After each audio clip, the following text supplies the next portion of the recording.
नमस्कार, आप सभी का स्वागत डीडी न्यूज पर। आपके साथ मैं हूं मुकुल शर्मा।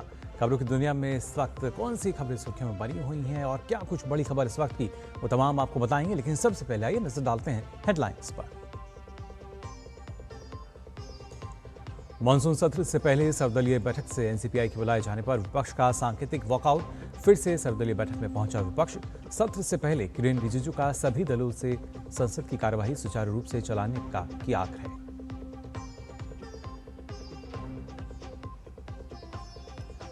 राष्ट्रपति द्रौपदी मुर्मू 3 देशों की यात्रा के लिए रवाना। पहले चरण में मोल्डोवा पहुंचेंगी राष्ट्रपति। आपसी संबंधों को मजबूत करने पर करेंगी चर्चा।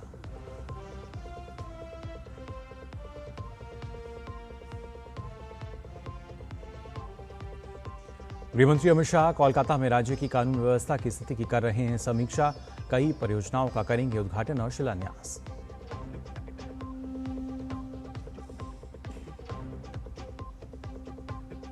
जम्मू कश्मीर में भारी बारिश से हाल बेहाल। पुंछ में रात भर हुई भारी बारिश से 4 लोगों की मौत। राजौरी में भारी बारिश से बाढ़ जैसे हालात। गृहमंत्री अमित शाह ने उपराज्यपाल और मुख्यमंत्री से बात कर राजौरी में बाढ़ की स्थिति का लिया जायजा।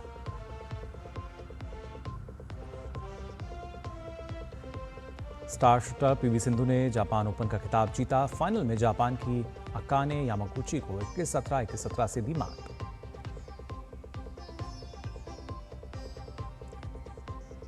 और भारत और इंग्लैंड के बीच तीसरा और अंतिम वनडे लॉर्ड्स में आज 3 मैचों की सीरीज 1-1 से बराबर। सीरीज जीतने के इरादे से उतरेगी टीम इंडिया। और आइए अब खबरें देखते हैं विस्तार से। सबसे पहले बात करते हैं मानसून सत्र की। जी हां, कल से शुरू हो रहे संसद के मानसून सत्र से पहले आज सरकार ने सर्वदलीय बैठक की है, जो कि अभी चल रही है। कांग्रेस, सपा, टीएमसी सहित इंडी गठबंधन के सदस्यों ने सर्वदलीय बैठक में एनसीपीआई के बुलाए जाने पर सांकेतिक वॉकआउट किया। इंडी गठबंधन के सहयोगियों का कहना है कि अभी स्पीकर ने टीएमसी के बागियों पर कोई फैसला नहीं किया है। वॉकआउट के बाद विपक्ष वापस बैठक में पहुंचा। संसद का मानसून सत्र कल से शुरू होकर 13 अगस्त तक चलेगा। इस दौरान कई महत्वपूर्ण विधेयकों पर चर्चा और उन्हें पारित किए जाने की संभावना है। वहीं संसदीय कार्यमंत्री किरेन रिजिजू ने सभी दलों से संसद की कार्यवाही सुचारू रूप से चलाने का आग्रह किया है। संसद का मानसून सत्र कल से शुरू होगी। आज सरकार ने ऑल पार्टी का फ्लोर लीडर्स का बैठक बुलाया है। हम पूरे पॉलिटिकल पार्टीज़ को अनुरोध करते हैं कि ये जो मानसून सत्र है इसको अच्छी तरह से चलाने में सब योगदान करें, सहयोग करें।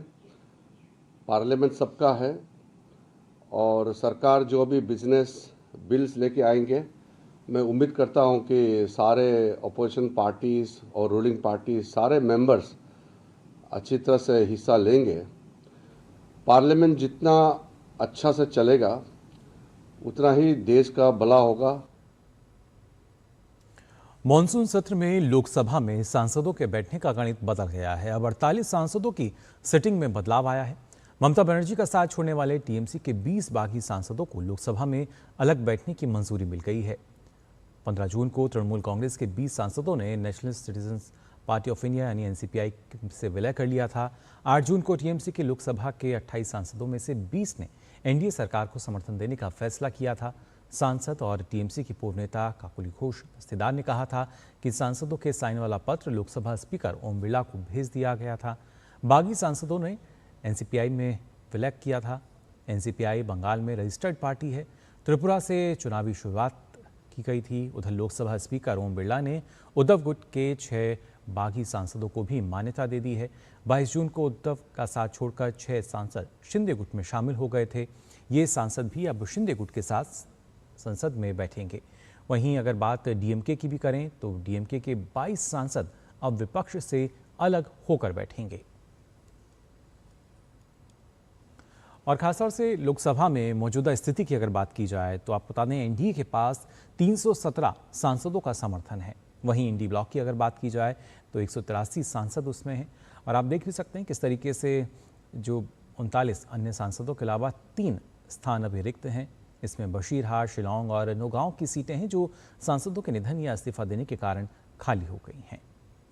लेकिन जो मौजूदा स्थिति है वो आप देख सकते हैं। एनडीए 317 सीट और इंडी ब्लॉक 183 सीट, जबकि अन्य 39। और इस 317 की अगर बात करें तो जिसमें भाजपा की 239 सीटें हैं, टीडीपी की 16, शिवसेना 13, जेडीयू 12, एलजेपी 5 और जनसेना 2। साथ ही जनता दल सेक्युलर की भी 2 सीट इसमें शामिल हैं। और उसके बाद अगर देखा जाए तो कुल मिला के करीब 317 सीटें जो हैं वो एनडीए के पाले में यहाँ नज़र आती हैं। जबकि इंडी ब्लॉक की अगर हम बात करें तो वहाँ भी फिलहाल एनडीए की अगर बात की जाए 317 सीटों में आप देख सकते हैं Bhajpa 239, TDP 16, Shiv Sena 13, JDU 12, LJP 5, Janasena 2, Janata दल सेक्युलर 2, आरएलडी 2, जबकि एजीएस 1, अपना दल की 1 सीट, एजीपी, एचएम और एनसीपी, एसकेएम 1-1 सीट यहाँ पर। टीएमसी से जो अलग गुट हुआ है वो 20 सीटें भी अब यहाँ पर जुड़ चुकी हैं। और इसके साथ साथ वहाँ अगर हम बात करते हैं इंडी ब्लॉक की, जहाँ पर 183 सीटें अब हैं। कांग्रेस में 98 हैं, सपा 37, तृणमूल कांग्रेस में अब महज 8, जो कि पहले 28 होती थी, लेकिन 20 सांसद अब दूसरे गुट में नजर आ रहे हैं। एनसीपी की बात की जाए तो 8 और इन पर भी संशय बना हुआ है। वहीं अन्य में अगर 39 की बात करें डीएमके, जिसमें 22 सीटें हैं, वाईएसआरसीपी 4, आपकी 3 और इसी तरीके से आप देख सकते हैं अलग अलग दल की 1-1 सीट। हालांकि 3 अभी सीट जो हैं वो खाली हैं, लेकिन मौजूदा स्थिति जो है, मौजूदा समीकरण कुछ इस तरह का यहाँ बनता हुआ नजर आ रहा है। और आइए बात करते हैं राष्ट्रपति के दौरे को लेकर। आपको बता दें राष्ट्रपति द्रौपदी मुर्मू 3 देशों मोल्डोवा, नॉर्थ मैसेडोनिया और रोमानिया की यात्रा पर रवाना हो चुकी हैं। राष्ट्रपति अपनी यात्रा के पहले चरण में मोल्डोवा पहुंचेंगी, जहां वे अपने समकक्ष माया संदू के साथ प्रतिनिधि स्तर की वार्ता करेंगी और संसद के अध्यक्ष इगोर ग्रोसू से भी मुलाकात करेंगी। ये किसी भी भारतीय राष्ट्रपति की पूर्वी यूरोपीय देश मोल्डोव की पहली यात्रा है।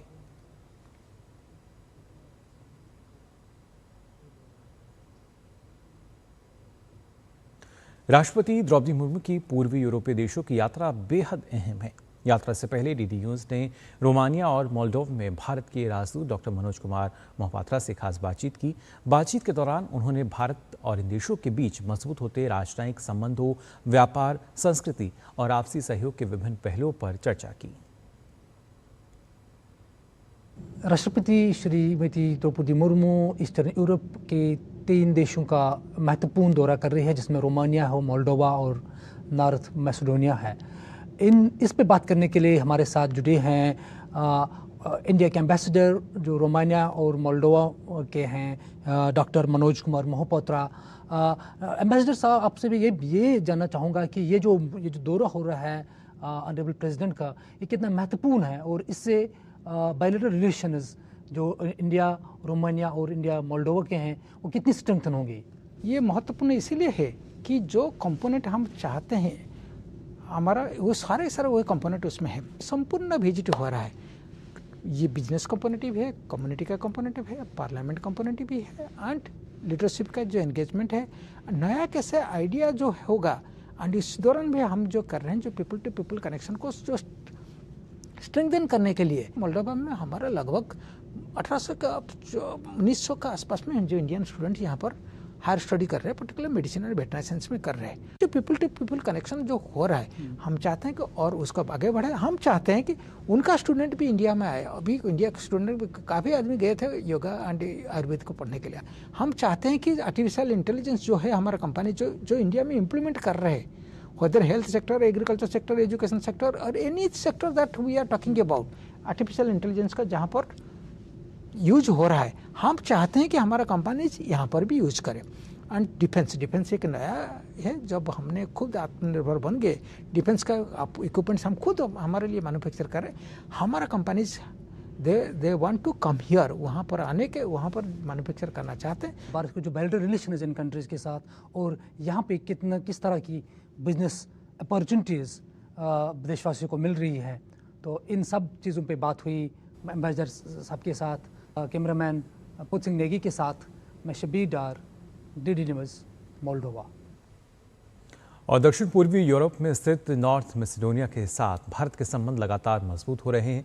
इन्हीं रिश्तों को नई ऊंचाई देने के उद्देश्य से राष्ट्रपति द्रौपदी मुर्मू 20 से 21 जुलाई तक नॉर्थ मैसेडोनिया की ऐतिहासिक राजकीय यात्रा पर रहेंगी। किसी भी भारतीय राष्ट्रपति की यह इस देश की पहली द्विपक्षीय यात्रा होगी। इस दौरे में व्यापार, निवेश, प्रौद्योगिकी, शिक्षा और सांस्कृतिक सहयोग को नई गति देने पर विशेष जोर रहेगा। राष्ट्रपति द्रौपदी मुर्मू नॉर्थ मैसेडोनिया के 2 दिवसीय राजकीय यात्रा पर रहेंगी। ये दौरा ऐतिहासिक है एवं भारत और नॉर्थ मैसेडोनिया के बीच बढ़ती दोस्ती और भारत और यूरोप के बीच बढ़ते एंगेजमेंट का प्रतीक है। राष्ट्रपति द्रौपदी मुर्मू की यात्रा भारत और नॉर्थ मैसेडोनिया के द्विपक्षीय संबंधों को नई दिशा देने वाली मानी जा रही है। इस दौरान व्यापार, प्रौद्योगिकी और पर्यटन जैसे क्षेत्रों में सहयोग बढ़ाने पर विशेष जोर रहेगा। यूरोपीय संघ के बाजार तक शुल्क मुक्त निर्यात की सुविधा होने के कारण नॉर्थ मैसेडोनिया भारतीय कारोबारियों के लिए यूरोप में प्रवेश का एक महत्वपूर्ण द्वार बनकर उभर रहा है। ये यात्रा बाल्कन क्षेत्र के देशों के साथ भारत की बढ़ती भागीदारी को भी और मजबूत करेगी। The state visit of Honorable Rashtrapati Ji to North Macedonia will be historic, as it would be the first ever bilateral visit by an Indian president to that country. During the visit, Honorable Rashtrapati Ji will hold one-to-one and delegation level talks with the President of North Macedonia, who will also host a banquet in her honor. The President will meet Prime Minister and President of the Parliament of North Macedonia. She will also have an interaction with the business representatives and the Indian community. Honorable President will address a business forum along with the Prime Minister of North Macedonia. राष्ट्रपति मुर्मू का ये दौरा Europe के साथ भारत की लगातार बढ़ती रणनीतिक भागीदारी का भी संकेत है। इसी वर्ष भारत और यूरोपीय संघ के बीच मुक्त व्यापार समझौते यानी FTA पर बातचीत पूरी हुई है, लेकिन भारत और यूरोप के बीच सहयोग केवल FTA तक सीमित नहीं है। दोनों पक्ष व्यापार, निवेश, प्रौद्योगिकी, नवाचार, संपर्क और विभिन्न क्षेत्रों में साझेदारी को और व्यापक बनाने की दिशा में लगातार काम कर रहे हैं। In our engagement with Europe in the last few years, there is a complete transformation. With the European Union as such, we have the various dialogue mechanisms which we have put in place, the agreements we have entered into, like the FTA, our engagement is not limited to big European countries. Now it is with every country of Europe. Bharat और North Macedonia की दोस्ती भविष्य की ओर oriented है। राष्ट्रपति मुर्मू के दौरे के दौरान कई क्षेत्रों में हम सहयोग की उम्मीद कर सकते हैं, जैसे कि उद्योग, टूरिज्म, सिनेमा और कल्चर। कैमरा पर्सन जगमोहन प्रधान के साथ स्कोपिये, नॉर्थ मैसेडोनिया से DD न्यूज के लिए मैं जयंती झा। केंद्रीय गृह मंत्री अमित शाह के पश्चिम बंगाल दौरे का आज अंतिम दिन है। गृह मंत्री आज राजधानी कोलकाता में राज्य में कानून व्यवस्था को सुदृढ़ करने के उद्देश्य से गृह मंत्री ने, आप बता दें, यहाँ पर एक उच्च स्तरीय बैठक की समीक्षा की अध्यक्षता कर रहे हैं, जिसमें सुरक्षा व्यवस्था और प्रशासनिक स्थिति को बारीकी से आकलन किया जाएगा। इसके साथ ही विकास और संस्कृति को बढ़ावा देते हुए अमित शाह कोलकाता के अलीपुर स्थित राष्ट्रीय पुस्तकालय में नवनिर्मित देश के पहले म्यूजियम ऑफ वर्ल्ड के पहले चरण का उद्घाटन करेंगे। और इसके साथ ही सहकारिता क्षेत्र को मजबूती देने के लिए गृह मंत्री और सहकारिता मंत्री कोलकाता के बिस्वा बांग्ला कन्वेंशन सेंटर में अमूल डेयरी के अत्याधुनिक दही प्लांट का शिलान्यास भी करेंगे। अमूल बंगाल डेयरी परियोजना के तहत कोलकाता में दुनिया के सबसे बड़े दही उत्पादन संयंत्र का भूमि पूजन किया जाएगा। इस अवसर पर पश्चिम बंगाल के मुख्यमंत्री शुभेंदु अधिकारी सहित सहकारिता क्षेत्र के कई दिग्गज और गणमान्य व्यक्ति उपस्थित रहेंगे। तो अमित शाह के बंगाल दौरे का आज अंतिम दिन, जहां हम देखेंगे श्वेत क्रांति को किस तरीके से नई रफ्तार मिलती हुई नजर आएगी। करीब इस नए प्लांट की अगर बात की जाए तो रोज़ाना 30 लाख लीटर दूध का प्रसंस्करण इसकी क्षमता है और प्रतिदिन 1000 टन दही उत्पादन का लक्ष्य यहां पर रखा गया है, जिसके चलते लाखों किसानों को सीधा लाभ जो फ़ायदा है वो होता हुआ नज़र आएगा और साथ ही श्वेत क्रांति 2.0 को भी एक मजबूती मिलती हुई नज़र आएगी। वहीं आप बता दें, दुनिया का सबसे बड़ा दही उत्पादन संयंत्र होगा और उस वजह से जो डेयरी क्षेत्र है उसकी तस्वीर बदलती नज़र आएगी, जहां पर 10 लाख किलो दही जो है वो रोज़ाना तैयार की जाएगी। जी हाँ, अब तक का एक सबसे बड़ा प्लांट, ये मेगा प्लांट, पैकेज दूध उत्पादन क्षमता भी 10 लाख लीटर यहाँ पर होगी और उसी के चलते यूएसटी दूध जो है वो करीब 2 लाख लीटर प्रतिदिन उसका निर्माण भी यहाँ पर हम देखेंगे। वहीं आइसक्रीम उत्पादन जो है वो करीब 1 लाख लीटर रोज़ का रहेगा। तो आप अंदाज़ा लगा सकते हैं एक बड़ा प्लांट, ये तक का मेगा प्लांट, और साथ ही पनीर और घी उत्पादन भी यहाँ पर शुरू किया जाएगा। इसके साथ ही फ्लेवर्ड मिल्क के 2.5 लाख पैक जो हैं वो तैयार किए जाएंगे। साथ ही डिजिटल सहकारिता की अगर बात करें तो किसानों को ये एक नई सौगात है, जिससे 25 लाख किसान अमूल नेटवर्क से जुड़ेंगे और इनमें 30,000 महिला किसानों की जो भागीदारी है वो भी है, जो कि बताता है किस तरीके से महिला सशक्तिकरण को बढ़ावा दिया जा रहा है। रोज़ाना 9 लाख लीटर दूध का संग्रहण किया जाएगा और डिजिटली अब ये सारा डेटा हम देख सकते हैं। 200 नई डेयरी समितियों को प्रमाण पत्र भी यहाँ होंगे और साथ ही ERCS पोर्टल से पारदर्शी सहकारिता व्यवस्था हम देखेंगे किस तरीके से सुदृढ़ होती हुई नजर आएगी। साथ ही 14 नए गोदामों की नींव भी रखी जाएगी। तो किसानों को कई नई सौगात यहाँ मिलेंगी। भारत टैक्सी के साथ भी एक महत्वपूर्ण MOU जो है वो हमें यहाँ देखने को मिलेगा। और आइए अब खबरों में आगे बढ़ते हैं। आपको बता दें, UPSTF की सूचना पर दिल्ली पुलिस और नारकोटिक्स कंट्रोल ब्यूरो की संयुक्त कार्रवाई में एक नाइजीरियन तस्कर को लगभग 5 किलोग्राम ड्रग्स के साथ गिरफ्तार किया गया है। जानकारी के अनुसार आरोपी सोशल मीडिया के जरिए अंतर्राष्ट्रीय साइबर फ्रॉड का हिस्सा था। गिरफ्तार आरोपी ओबाज से प्रॉस्पर दक्षिण दिल्ली के राजू पार्क इलाके में किराए पर रह रहा था। आरोपी फेसबुक, इंस्टाग्राम और व्हाट्सएप पर अमेरिका, ब्रिटेन नागरिकों की फेक प्रोफाइल बनाकर भारतीय युवक युवतियों से दोस्ती करता था और बाद में उनसे लाखों की ठगी करता था। शिकायत मिलने के बाद 18 जुलाई NCB दिल्ली जोनल यूनिट ने आरोपी को गिरफ्तार कर लिया। आरोपी के पास से ड्रग्स, 5 मोबाइल और 2 पासपोर्ट बरामद किए गए हैं। फिलहाल पुलिस आरोपी के अन्य साथियों और पूरे नेटवर्क की जांच कर रही है। रीनीट परीक्षा में ओएमआर शीट बदलने के आरोपों के बीच NTA ने बड़ा बयान जारी किया है। एजेंसी ने एक सोशल मीडिया पोस्ट में कहा कि जांच में कई फर्जी और AI जनरेटेड ओएमआर शीट मिली हैं। छात्रों और अभिभावकों को केवल मूल OMR जमा कराने की सलाह दी गई है। ऐसा नहीं करने वालों पर कानूनी कार्रवाई होगी। NTA ने कहा कि सभी शिकायतों पर बारीकी से नज़र रखी जा रही है और उनकी जांच की जा रही है। जांच के लिए जमा की गई कई OMR शीट के नकली या AI से बनी होने की बात सामने आने के बाद छात्रों और अभिभावकों को सलाह दी जाती है कि वे जांच के लिए केवल असली OMR ही जमा करें। किसी भी नकली या AI से बनी OMR के मामले में शिकायत करने वाले के खिलाफ कानूनी कार्रवाई हो सकती है। और बात जम्मू कश्मीर की, जहां पर कई हिस्सों में लगातार हो रही भारी बारिश ने जनजीवन को बुरी तरह प्रभावित किया है। पुंछ जिले में रात भर हुई मूसलाधार बारिश के बाद 4 लोगों की मौत हो गई, जबकि कई लोगों के लापता होने की भी खबर है। शनिवार शाम से शुरू हुई बारिश लगातार जारी रहने के कारण जम्मू संभाग के कई जिलों में हालात गंभीर बने हुए हैं। लगातार बारिश के कारण जम्मू कश्मीर प्रशासन हाई अलर्ट पर है और प्रभावित इलाकों में राहत एवं बचाव कार्य तेज कर दिए गए हैं। मौसम विभाग ने जम्मू कश्मीर में 23 जुलाई तक मध्यम से भारी बारिश की चेतावनी जारी की है।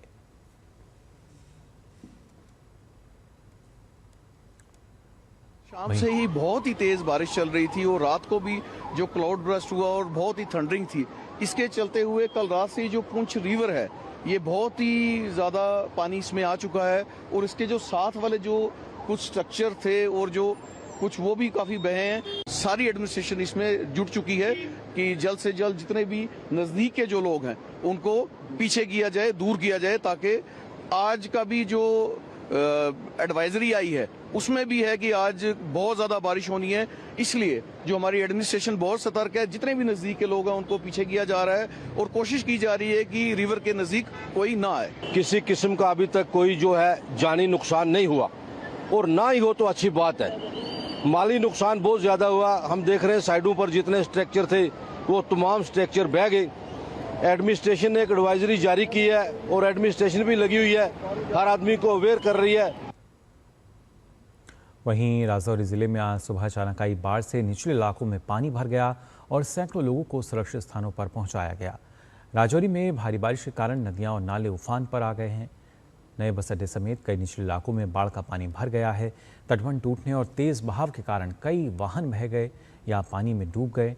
प्रशासन, पुलिस और राहत बचाव दल प्रभावित क्षेत्रों में पहुंचकर लोगों को सुरक्षित निकालने और नुकसान का आकलन करने में जुटे हुए हैं। राहत दल ने बाढ़ में लापता हुई एक महिला का शव बरामद किया है।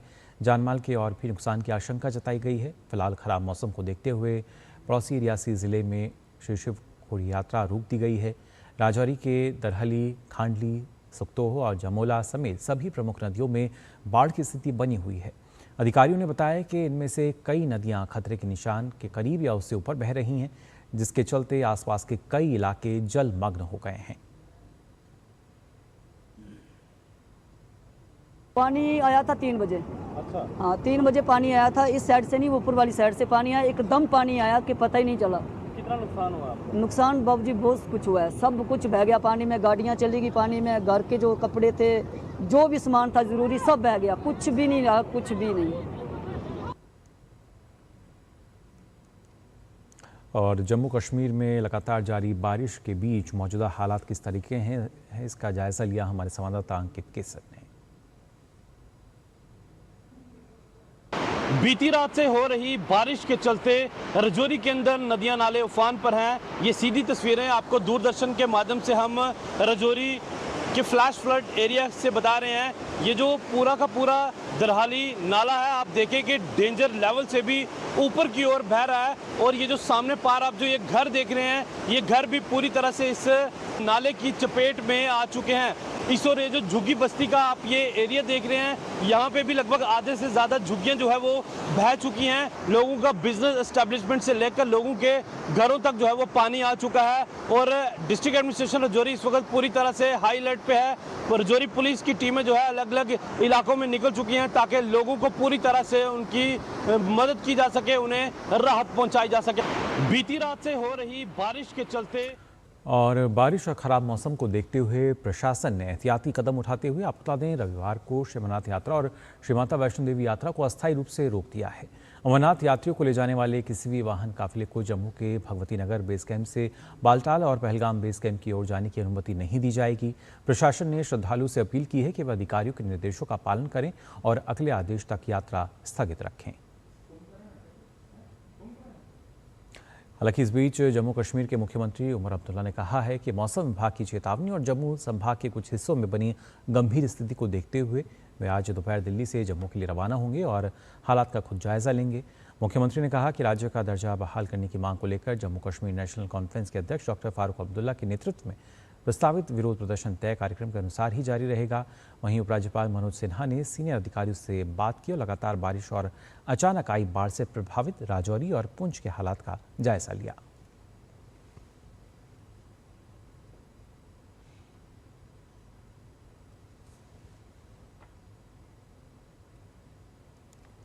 और बुलेटिन में फिलहाल हम यहाँ रुक रहे हैं छोटे से ब्रेक के लिए, जल्द लौटते हैं। पर्यटन केवल घूमने फिरने तक सीमित नहीं बल्कि संस्कृति, रोजगार और आर्थिक विकास का मजबूत आधार है। प्रधानमंत्री श्री नरेंद्र मोदी की मंशा अनुरूप और मुख्यमंत्री डॉक्टर मोहन यादव के नेतृत्व में मध्य प्रदेश का पर्यटन अब अंतर्राष्ट्रीय स्तर पर नई पहचान बना रहा है। वसुधैव कुटुम्बकम की भावना के साथ मध्य प्रदेश देश विदेश से आने वाले हर पर्यटक का आत्मीय स्वागत कर रहा है। मध्य प्रदेश आके हमें प्रकृति, संस्कृति और आध्यात्मिकता का अनुभव हुआ। यहाँ की साफ सफाई, व्यवस्थाएं और लोगों का अपनापन हमारी यात्रा को यादगार बना गया। मध्य प्रदेश सरकार का बहुत बहुत धन्यवाद। ग्रामीण पर्यटन, वेलनेस और इको टूरिज्म जैसे नए क्षेत्रों पर विशेष फोकस के साथ मध्य प्रदेश सतत विकास और बेहतर पर्यटन अनुभव की दिशा में तेजी से आगे बढ़ रहा है। धार्मिक पर्यटन की दृष्टि से और अन्य पर्यटकों की दृष्टि से अगर कोई पर्यटक आए किसी राज्य में, हाँ हमें गर्व है मध्य प्रदेश वो स्थान है जहाँ सर्वाधिक रूप से टूरिज्म का सेक्टर सबसे अच्छी गति से बढ़ा। मेरी पसंद, मेरी पसंद, मेरी पसंद, मेरी पसंद, हमारी पसंद, हम सबकी पसंद। मजबूत देश का मजबूत सरिया हो गया स्टील।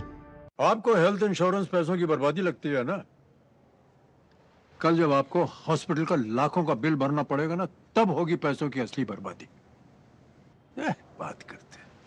आज ही पॉलिसी बाजार से हेल्थ इंश्योरेंस लीजिए। पॉलिसी बाजार पे 1 करोड़ का हेल्थ इंश्योरेंस सिर्फ 550 रुपए हर महीने से शुरू होता है। ब्रेक के बाद आप सभी का एक बार फिर स्वागत डीडी न्यूज़ पर। आइए खबरों में आगे बढ़ते हैं। आपको बता दें, भारत की स्टार बैडमिंटन खिलाड़ी और 2 बार की ओलंपिक पदक विजेता पीवी सिंधु ने आखिरकार अपने लंबे खिताबी इंतजार को खत्म करते हुए जापान ओपन 2026 का खिताब अपने नाम कर लिया। टोक्यो में खेले गए BWF सुपर 750 टूर्नामेंट के फाइनल में सिंधु ने मेजबान जापान की विश्व नंबर 3 खिलाड़ी अकाने यामागुची को सीधे गेम में 21-17, 21-17 से हराकर इतिहास रच दिया। इस जीत के साथ वे जापान ओपन का खिताब जीतने वाली पहली भारतीय खिलाड़ी बन गई हैं। करीब 50 मिनट तक चले मुकाबले में सिंधु ने शुरुआत से अंत तक आक्रामक खेल दिखाया और यामागुची को वापसी का मौका नहीं दिया। तो फिलहाल के लिए इस बुलेटिन में बस इतना ही, लेकिन देश और दुनिया की तमाम खबरों के लिए आप देखते रहिए डीडी न्यूज़। मुझे दीजिए अनुमति। नमस्कार।